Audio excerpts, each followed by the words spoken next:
नमस्कार।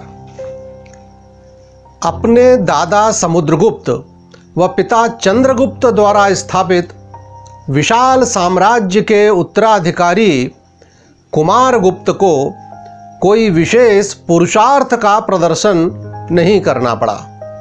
राज्य में शांति थी तो प्रजा भी समृद्ध थी।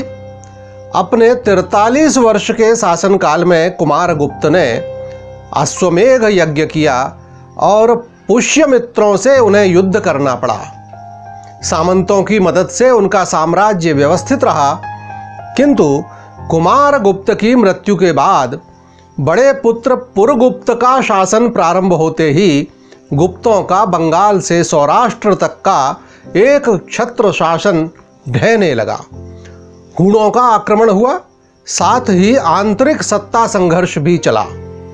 5वीं शताब्दी के अंत में हूणों का एक दल रोम साम्राज्य पर आक्रमण करने गया तो दूसरा दल खिंगिल और तोरमान के नेतृत्व में भारत की ओर बढ़ा। यह बर्बर जाति निर्दयतापूर्वक अत्याचार करती हुई आई। नगर के नगर जला दिए गए, पुरुष वर्ग कुचल डाला गया और स्त्रियां दासी बना ली गईं। इनकी पाशविक क्रूरताओं से गुप्त साम्राज्य का पश्चिमी प्रांत त्राही त्राही कर उठा। ऐसी स्थिति में स्कंदगुप्त शुद्ध कर्तव्य बुद्धि से प्रेरित होकर इस महाविपत्ति से निपटने को तत्पर हुए तो पुरगुप्त केवल षड्यंत्रों का ताना बाना बुनते रहे। उस समय की स्थितियों परिस्थितियों का बहुत सुंदर वर्णन भारत के मूर्धन्य साहित्यकार स्वर्गीय जयशंकर प्रसाद ने अपने नाटक स्कंदगुप्त में किया है, जिसे पढ़कर नसों में बिजली दौड़ जाती है। साम्राज्य का एक छत्र आधिपत्य अपने सौतेले भाई पुरगुप्त के लिए छोड़ देना और स्वयं आजन्म अविवाहित रहकर राष्ट्र रक्षा के लिए स्वयं को होम देना जैसे प्रसंग किसे मुग्ध नहीं कर देंगे। भीतरी और जूनागढ़ से प्राप्त शिलालेखों से स्कंदगुप्त के अलौकिक पराक्रम के अतिरिक्त मानवीय संवेदनाओं का पता चलता है। शक्ति के साथ विनय, वीरता के साथ करुणा, विजय के साथ लोक संरक्षण, उनकी उदारता, त्याग और कष्ट सहिष्णुता का भान होता है। तो आइए स्कंदगुप्त के कथानक पर दृष्टि डालते हैं। कुमारगुप्त के जीवन काल में ही मालवा पर हूणों का आक्रमण हुआ और मालवाधिपति बंधुवर्मा ने मदद की गुहार लगाई। यह वह समय था जब गुप्त साम्राज्य की सेना पुष्यमित्रों से भी संघर्ष में व्यस्त थी। अतः मालवा की मदद का जिम्मा अकेले स्कंदगुप्त ने अपने कंधों पर लिया। इधर स्कंदगुप्त शत्रुओं से मुकाबला कर रहे थे तो राजधानी में पुरगुप्त, उसकी मां अनंत देवी और सेना नायक भटार्क के षड्यंत्रों के चलते सम्राट का निधन हो गया और सत्ता सूत्र पुरगुप्त ने हाथ में ले लिए। यह दुर्दशा देखकर साम्राज्य के परम हितैषी महामात्य पृथ्वीसेन और प्रधान सेनापति पर्णदत्त ने आहत होकर आत्महत्या कर ली। सम्राट कुमारगुप्त के भाई गोविंदगुप्त इस पारिवारिक स्थिति से दुखी होकर मालवा की ओर प्रस्थान कर गए। जानकारी मिलने के बाद भी कौटुंबिक कलह के स्थान पर स्कंदगुप्त ने मालवा से शत्रुओं को खदेड़ने को ही प्राथमिकता दी और हूणों का मुकाबला करने को सैन्य बल संगठित करते रहे। इस कार्य में चाचा गोविंदगुप्त ने उनकी भरपूर मदद की। मालवा को निरापद बनाने और हूणों को सिंध के पार धकेलने के बाद स्कंद मगध की राजधानी कुसुमपुर वापस लौटे और विमाता अनंत देवी को देश की परिस्थिति के प्रति आगाह किया। साथ ही यह भी कहा कि मुझे राज्य का कोई लोभ नहीं है। आर्यावर्त पर अभी भी संकटों के बादल मंडरा रहे हैं। यह समय परस्पर लड़ने का नहीं है। मुझे सैनिक बनकर संघर्ष करने दें। राज्य पुरगुप्त करते रहें। उसके बाद स्कंदगुप्त अपनी मां को साथ लेकर उज्जैनी चले गए। मालवाधिपति बंधुवर्मा ने भी उनका स्वागत ही किया, क्योंकि वे भी जानते थे कि हूणों का आक्रमण दोबारा होगा और उनसे कोई अगर रक्षा कर सकता है मालवा की तो केवल स्कंदगुप्त ही। साम्राज्य की सुव्यवस्था के लिए, आर्य राष्ट्र के त्राण के लिए स्कंदगुप्त उज्जैनी में रहें, इसी में सबकी भलाई है। उसके बाद गोविंदगुप्त और बंधुवर्मा ने आग्रह पूर्वक स्कंदगुप्त को सम्राट घोषित कर सिंहासन पर बैठा दिया। शक और हूणों को परास्त करने वाले स्कंदगुप्त को विक्रमादित्य का विरुद्ध प्राप्त हुआ। मालवा नरेश बंधुवर्मा इस साम्राज्य के प्रधान सेनापति घोषित हुए, लेकिन षड्यंत्र तो इसके बाद भी रुके नहीं, चलते रहे। हूण सेनापति खिंगिल ने पुरगुप्त को सम्राट बनाने का लालच देकर अपने साथ मिलाया और एक बार फिर आक्रमण कर दिया। मगध की सेना भी दिखावे के लिए भटार्क के नेतृत्व में स्कंदगुप्त का साथ देने आई। कुभा के रणक्षेत्र में उनका सामना करने को स्कंदगुप्त के नेतृत्व में सेना आगे बढ़ी तो नासिर में बंधुवर्मा ने हूणों का मुकाबला किया।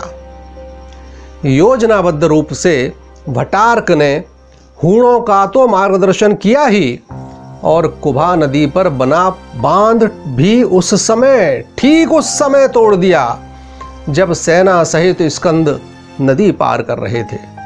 उसने सोचा था कि न रहेगा बांस न बजेगी बांसुरी, स्कंद बाढ़ में डूबकर मर जाएगा और उसके स्वामी पुरगुप्त निष्कंटक हो जाएंगे। उसकी यह कुटिल नीति कारगर भी रही। भीषण युद्ध में बंधुवर्मा वीरगति को प्राप्त हुए तो स्कंदगुप्त सहित सेना का बड़ा भाग उफनती कुभा नदी में बह गया। पंचनद पंजाब हूणों के अधिकार में पहुंच गया और वे कश्मीर पर भी अधिकार जमाने को आगे बढ़े। यह शर्मनाक स्थिति थी कि तत्कालीन बौद्ध श्रमणों ने भी हूणों का साथ दिया, क्योंकि उनको भय था कि स्कंदगुप्त के शासन में ब्राह्मणों का वर्चस्व रहेगा।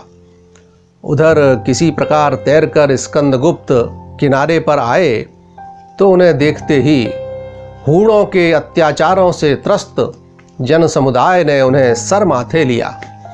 यह अत्याचार और अन्याय के विरुद्ध संघर्ष का शंखनाद था। आसुरी वृत्तियों के नाश को सोया समाज जाग उठा, और तो और भटार्क भी अपनी भूल समझ गया और स्कंदगुप्त के सम्मुख आकर प्रायश्चित स्वरूप आत्महत्या को उद्यत हुआ। स्कंद ने उसे रोका और कहा, तुम वीर हो और इस समय देश को वीरों की आवश्यकता है। तुम्हारा सच्चा प्रायश्चित यही होगा कि रणभूमि में प्राण देकर जननी जन्मभूमि के लिए समर्पित हो। आत्महत्या के लिए जो अस्त्र तुमने उठाया है उसे शत्रु के लिए सुरक्षित रखो। मैं भी साम्राज्य के लिए नहीं, जन्मभूमि के उद्धार के लिए जरूरत हुई तो अकेला युद्ध करूंगा। भटार्क ने स्कंदगुप्त के सामने घुटने टेक कर प्रणाम किया और तलवार ऊपर उठाकर उच्च स्वर से बोला, सम्राट स्कंदगुप्त विक्रमादित्य की जय जय जय। आपकी जो आज्ञा होगी वही करूंगा। तत्कालीन कवियों ने लोक जागरण करते हुए घूम घूम कर आम जन से आग्रह किया, देश की दुर्दशा निहारो, डूबते हुओं को उबारो, हारते ही रहे न बचा कुछ हारने को। अब अपने आप को तो न हारो, जो दे सकता हो प्राण, जन्मभूमि के लिए कर सके उत्सर्ग जान। वैसे वीर चाहिए, दे सकें भिक्षा यही तो सामने आइए। उसके बाद दोबारा सैन्य बल संकलित होते देर नहीं लगी। नागरिकों में से ही बहुत से युवक इस आह्वान पर निकल उठे। हूणों की हिंसा वृत्ति देखकर बौद्ध भी उनसे विरत हो गए, अतः जो स्थानीय मदद उन्हें मिल रही थी वह बंद हो गई। और उसके बाद तो यह कहने की आवश्यकता नहीं कि आर्यावर्त हूणों से निरापद हो गया। हूण सेनापति खिंगिल को परास्त कर बंदी बना लिया गया। स्कंदगुप्त सफल हुए क्योंकि उनकी मान्यता थी कि मैं कुछ नहीं हूं, परमात्मा के हाथ का अमोघ अस्त्र हूं। मुझे उसके संकेत पर केवल अत्याचारियों के विरुद्ध प्रेरित होना है। किसी से मेरी शत्रुता नहीं है, क्योंकि मेरी कोई निजी आकांक्षा इच्छा नहीं है। शक और हूणों को परास्त करने के बाद स्कंदगुप्त ने साम्राज्य की स्थिति सुदृढ़ करने पर ध्यान दिया और विभिन्न प्रांतपाल बनाए।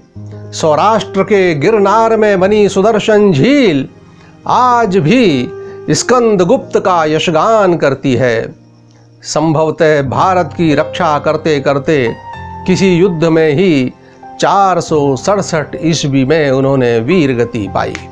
अविवाहित थे, अतः उनके बाद पुरगुप्त व उसके वंशजों ने ही लगभग 100 वर्ष और गुप्त साम्राज्य का नाम जीवित रखा। आइए जय शंकर प्रसाद जी द्वारा गाए गए भारत भक्ति गान के साथ इस कथानक का समापन करें। हिमालय के आंगन में उसे प्रथम किरणों का दे उपहार, उषा ने हंस अभिनंदन किया और पहनाया हीरक हार।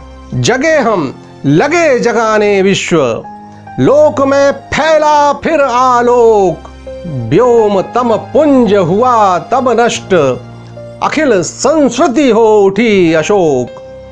विमल वाणी ने वीणा ली, कमल कोमल कर में सप्रीत। सप्त स्वर सप्त सिंधु में उठे, छिड़ा तब मधुर साम संगीत। बचाकर बीज रूप से सृष्टि, नाव पर झेल प्रलय का शीत। अरुण के तन लेकर निज हाथ, वरुण पथ में हम बढ़े अभीत। सुना है दधीचि का वह त्याग, हमारी जातीयता विकास।